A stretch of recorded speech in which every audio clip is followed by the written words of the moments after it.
Hi everyone, welcome back to my Bible reading channel where my goal is to bring the Word of God to as many people as possible. As you can see, I'm dressed like Lara Croft today for today's Halloween edition. I know a lot of Christians don't celebrate Halloween, a lot of them do, but a lot of them also don't. I respect your opinions if you feel convicted about celebrating Halloween and if you choose not to partake, but personally I don't feel conviction over dressing up and streaming and making videos in a costume, but I digress. Let's go ahead and continue where we left off in 2 Samuel chapter 11. In the spring of the year, when kings normally go out to war, David sent Joab and the Israelite army to fight the Ammonites. They destroyed the Ammonite army and laid siege to the city of Rabbah. However, David stayed behind in Jerusalem. Late one afternoon, after his midday rest, David got out of bed and was walking on the roof of the palace.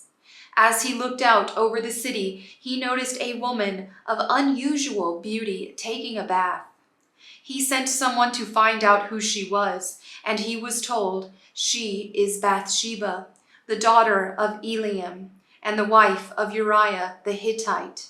Then David sent messengers to get her, and when she came to the palace, he slept with her. She had just completed the purification rites after having her menstrual period. Then she returned home.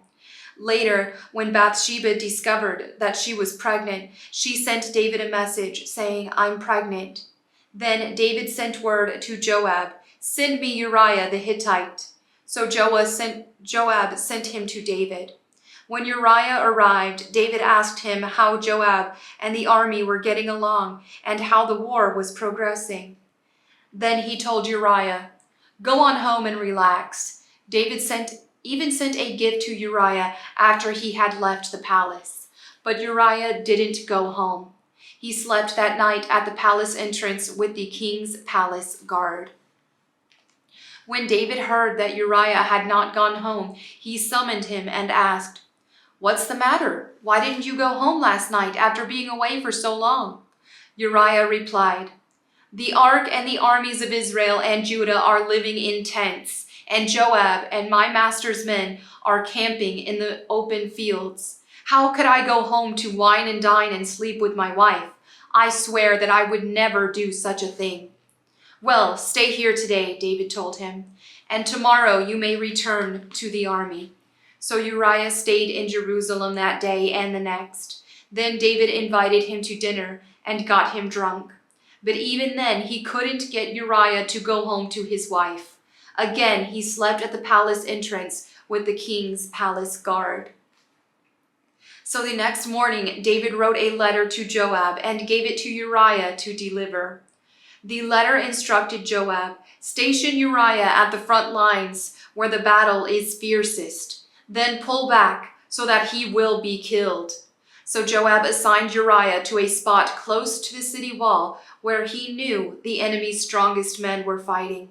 And when the enemy soldiers came out of the city to fight, Uriah the Hittite was killed along with several other Israelite soldiers. Then Joab sent a battle report to David. He told his messenger, "Report all the news of the battle to the king." But he might get angry and ask, "Why did the troops go so close to the city? Didn't they know there would be shooting from the walls? Wasn't Abimelech, son of Gideon, killed at Thebes by a woman who threw a millstone down on him from the wall? Why would you get so close to the wall? Then tell him Uriah the Hittite was killed too." So the messenger went to Jerusalem and gave a complete report to David. "The enemy came out against us in the open fields," he said. "And as we chased them back to the city gate, the archers on the wall shot arrows at us. Some of the king's men were killed, including Uriah the Hittite." "Well, tell Joab not to be discouraged," David said. "The sword devours this one today and that one tomorrow. Fight harder next time and conquer the city." When Uriah's wife heard that her husband was dead, she mourned for him. When the period of mourning was over, David sent for her and brought her to the palace, and she became one of his wives. Then she gave birth to a son. But the Lord was displeased with what David had done. 2 Samuel chapter 12. So the Lord sent Nathan the prophet to tell David this story. There were 2 men in a certain town. One was rich and one was poor. The rich man owned a great many sheep and cattle. The poor man owned nothing but one little lamb he had bought. He raised that little lamb, and it grew up with his children. It ate from the man's own plate and drank from his cup. He cuddled it in his arms like a baby daughter. One day, a guest arrived at the home of the rich man, but instead of killing an animal from his own flock or herd, he took the poor man's lamb and killed it and prepared it for his guest. David was furious. As surely as the Lord lives, he vowed, any man who would do such a thing deserves to die. He must repay 4 lambs to the poor man for the one he stole and for having no pity. Then Nathan said to David, "You are that man. The Lord, the God of Israel, says, I anointed you king of Israel and saved you from the power of Saul. I gave you your master's house and his wives and the kingdom of Israel and Judah. And if that had not been enough, I would have given you much, much more. Why, then, have you despised the word of the Lord and done this horrible deed? For you have murdered Uriah the Hittite with the sword of the Ammonites and stolen his wife. From this time on, your family will live by the sword, because you have despised me by taking Uriah's wife to be your own. This is what the Lord says. Because of what you have done, I will cause your own household to rebel against you. I will give your wives to another man before your very eyes, and he will go to bed with them in public view. You did it secretly, but I will make this happen to you openly in the sight of all of Israel." Then David confessed to Nathan, "I have sinned against the Lord." Nathan replied, "Yes, but the Lord has forgiven you, and you won't die for this sin. Nevertheless, because you have shown utter contempt for the word of the Lord, by doing this, your child will die." After Nathan returned to his home, the Lord sent a deadly illness to the child of David and Uriah's wife. David begged God to spare the child. He went without food and lay all night on the bare ground. The elders of his household pleaded with him to get up and eat with them, but he refused. Then on the 7th day, the child died. David's advisors were afraid to tell him. He wouldn't listen to reason while the child was ill, they said. What drastic thing will he do when we tell him the child is dead? When David saw them whispering, he realized what had happened. "Is the child dead?" he asked. "Yes," they replied, "he is dead." Then David got up from the ground, washed himself, put on lotions, and changed his clothes. He went to the tabernacle and worshipped the Lord. After that, he returned to the palace and was served food and ate. His advisors were amazed. "We don't understand you," they told him. "While the child was still living, you wept and refused to eat. But now that the child is dead, you have stopped your mourning and are eating again?" David replied, "I fasted and wept while the child was alive, for I said, 'Perhaps the Lord will be gracious to me and let the child live.' But why should I fast when he is dead? Can I bring him back again? I will go to him one day, but he cannot return to me." Then David comforted Bathsheba, his wife, and slept with her. She became pregnant and gave birth to a son, and David named him Solomon. The Lord loved the child and sent word through Nathan the prophet that they should name him Jedediah, which means beloved of the Lord, as the Lord had commanded. Meanwhile, Joab was fighting against Rabbah, the capital of Ammon, and he captured the royal fortifications. Joab sent messengers to tell David, "I have fought against Rabbah and captured its water supply. Now bring the rest of the army and capture the city. Otherwise, I will capture it and get credit for the victory." So David gathered the rest of the army and went to Rabbah, and he fought against it and captured it. David removed the crown from the king's head, and it was placed on his own head. The crown was made of gold and set with gems, and it weighed 75 pounds. David took a vast amount of plunder from the city. He also made slaves of the people of Rabbah and forced them to labor with saws, iron picks, and iron axes, and to work in the brick kilns. That is how he dealt with the people of all the Ammonite towns. Then David and all the army returned to Jerusalem. 2 Samuel chapter 13. Now David's son Absalom had a beautiful sister named Tamar, and Amnon, her half-brother, fell desperately in love with her. Amnon became so obsessed with Tamar that he became ill. She was a virgin, and Amnon, though, thought he could never have her. But Amnon had a very crafty friend, his cousin Jonadab. He was the son of David's brother Shemaiah. One day Jonadab said to Amnon, "What's the trouble? Why should the son of a king look so dejected morning after morning?" So Amnon told him, "I am in love with Tamar, my brother Absalom's sister." "Well," Jonadab said, "I'll tell you what to do. Go back to bed and pretend you are ill. When your father comes to see you, ask him to let Tamar come and prepare some food for you. Tell him you'll feel better if she prepares it as you watch and feeds you with her own hands." So Amnon lay down and pretended to be sick. And when the king came to see him, Amnon asked him, "Please let my sister Tamar come and cook my favorite dish as I watch. Then I can eat it from her own hands." So David agreed and sent Tamar to Amnon's house to prepare some food for him. When Tamar arrived at Amnon's house, she went to the place where he was lying down so he could watch her mix some dough. Then she baked his favorite dish for him. But when she set the serving tray before him, he refused to eat. "Everyone get out of here," Amnon told his servants, so they all left. Then he said to Tamar, "Now bring the food into my bedroom and feed it to me here." So Tamar took his favorite dish to him. But as she was feeding him, he grabbed her and demanded, "Come to bed with me, my darling sister." "No, my brother," she cried. "Don't be foolish. Don't do this to me. Such wicked things aren't done in Israel. Where could I go in my shame? And you would be called one of the greatest fools in Israel. Please, just speak to the king about it, and he will let you marry me." But Amnon would not listen to her, and since he was stronger than she was, he raped her.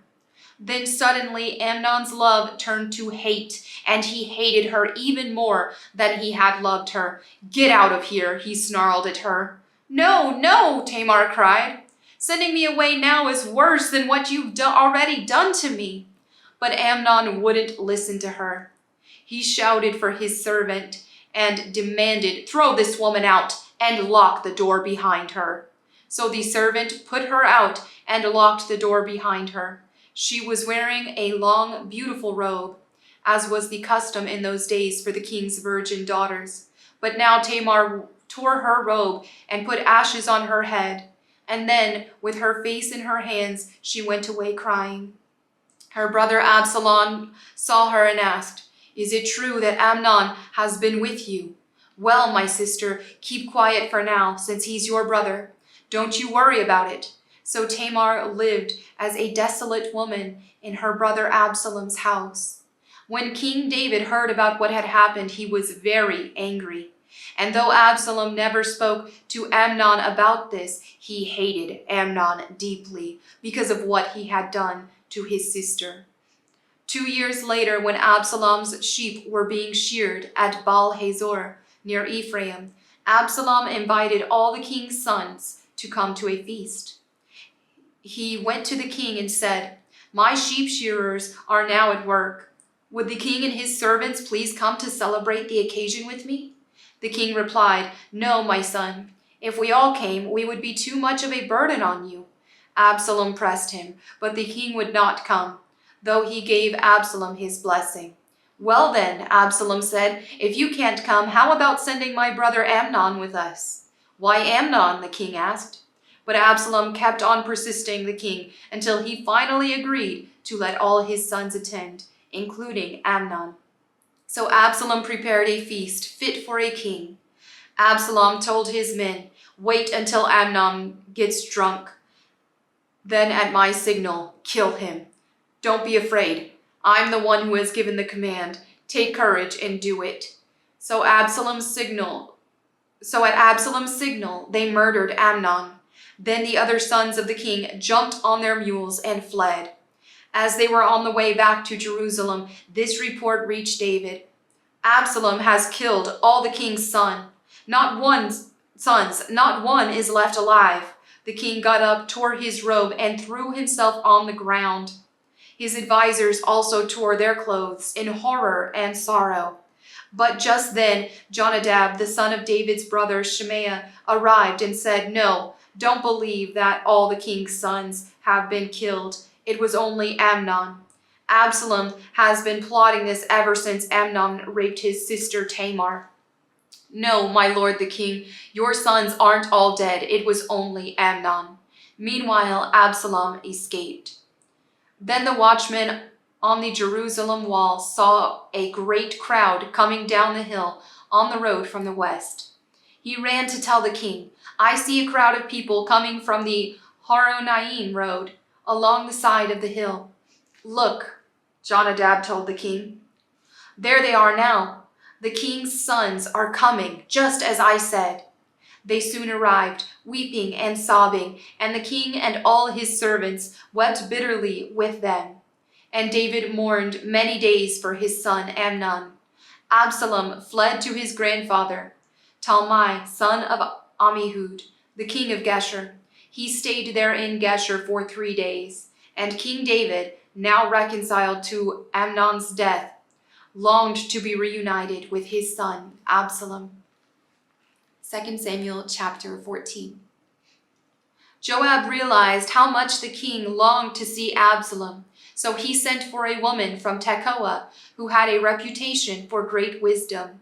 He said to her, pretend you are in mourning, wear mourning clothes, and don't put on lotions. Act like a woman who has been mourning for the dead for a long time. Then go to the king and tell him the story I am about to tell you. Then Joab told her what to say. When the woman from Tekoa approached the king, she bowed with her face to the ground in deep respect and cried out, "O king, help me!" "What's the trouble?" the king asked. "Alas, I am a widow," she replied. "My husband is dead. My 2 sons had a fight out in the field, and since no one was there to stop it, one of them was killed. Now the rest of the family is demanding, 'Let us have your son. We will execute him for murdering his brother. He doesn't deserve to inherit his family's property.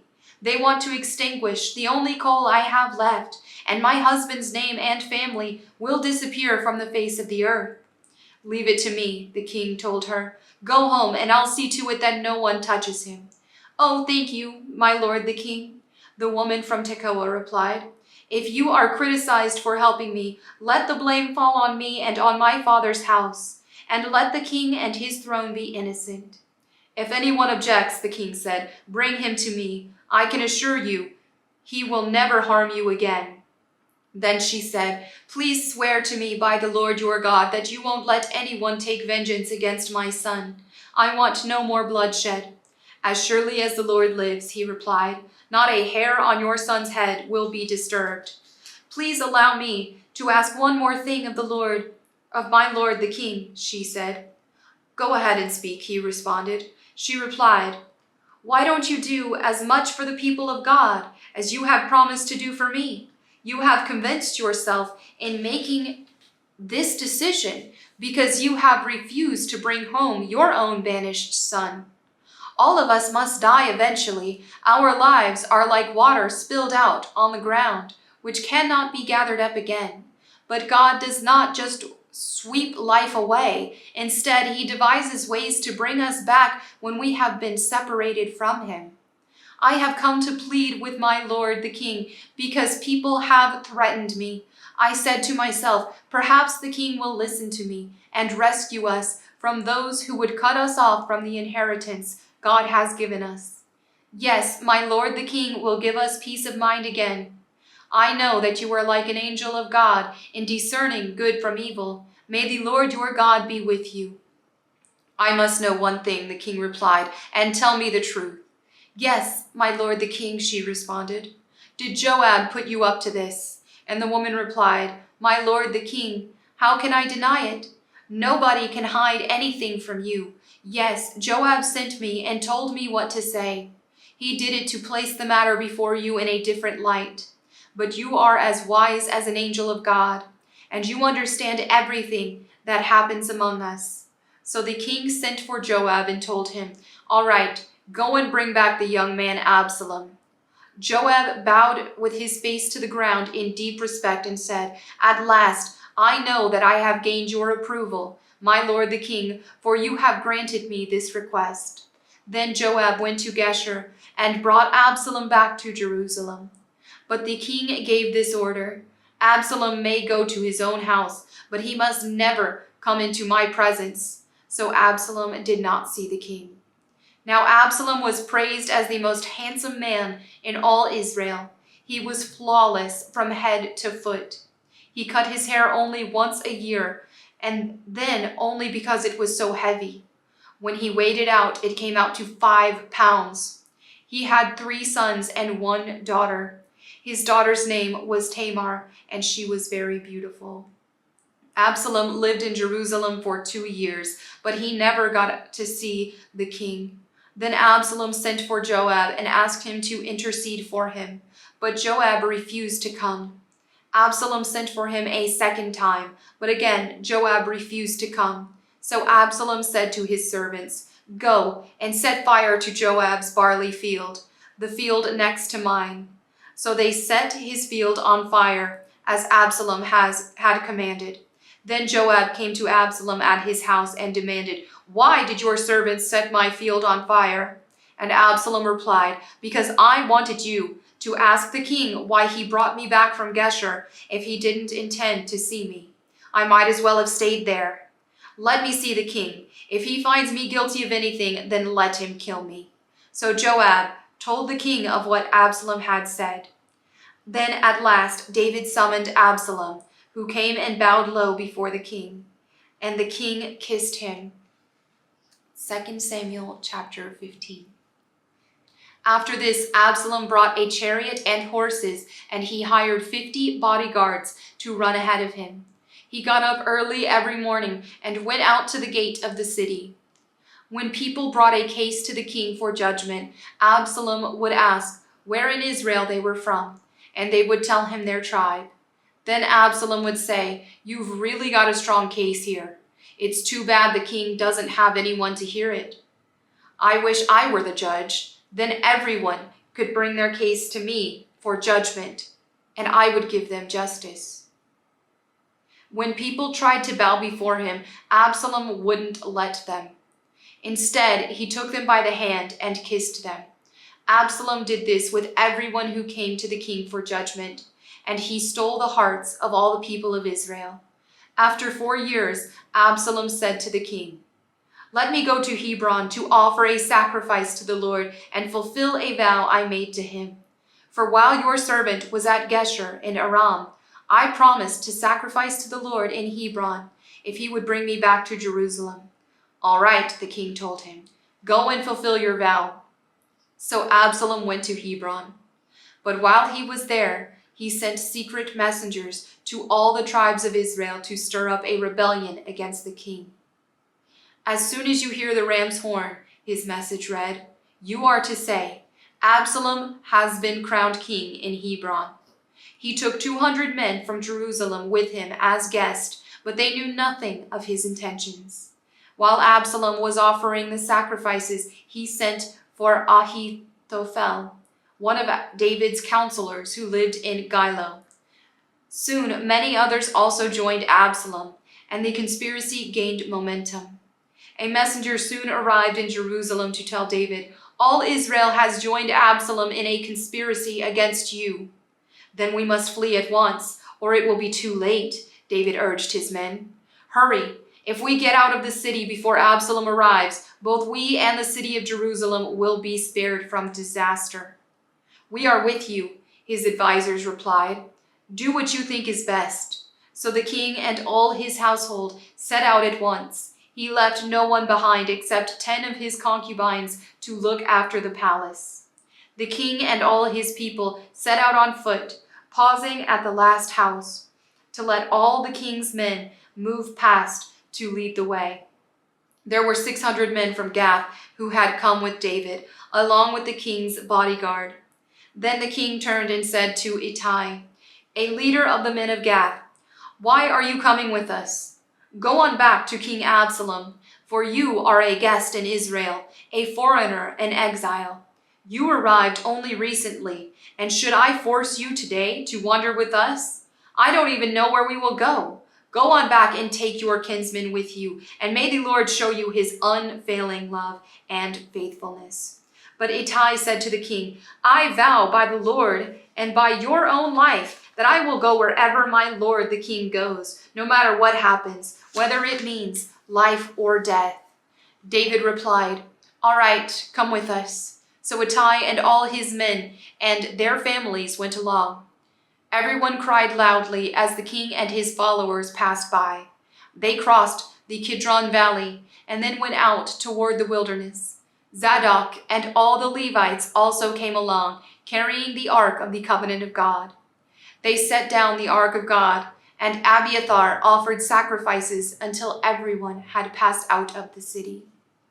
Then the king instructed Zadok to take the ark of God back into the city. "If the Lord sees fit," David said, "he will bring me back to see the ark and the tabernacle again. But if he is through with me, then let him do what seems best to him."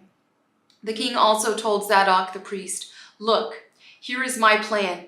You and Abiathar should return quietly to the city with your son Ahimaaz and Abiathar's son Jonathan. I will stop at the shallows of the Jordan River and wait there for a report from you." So Zadok and Abiathar took the ark of God back to the city and stayed there. David walked up the road to the Mount of Olives, weeping as he went. His head was covered and his feet were bare as a sign of mourning, and the people who were with him covered their heads and wept as they climbed the hill. When someone told David that his advisor Ahithophel was now backing Absalom, David prayed, "O Lord, let Ahithophel give Absalom foolish advice." When David reached the summit of the Mount of Olives, where people worshipped God, Hushai the Archite was waiting there for him. Hushai had torn his clothing and put dirt on his head as a sign of mourning. But David told him, "If you go with me, you will only be a burden. Return to Jerusalem and tell Absalom, 'I will now be your advisor, O king, just as I was your father's advisor in the past.' Then you can frustrate and counter Ahithophel's advice. Zadok and Abiathar the priest will be there. Tell them about the plans being made in the king's palace, and they will send their sons, Ahimaaz and Jonathan, to tell me what is going on." So David's friend Hushai returned to Jerusalem, getting there just as Absalom arrived. All right, and there you have it for today's Bible reading. Thank you all so much for your fellowship. As always, if you have any prayer requests, feel free to leave them in the comments so that myself and my prayer team and anyone who sees them can pray for you. Thank you again. I'll see you tomorrow.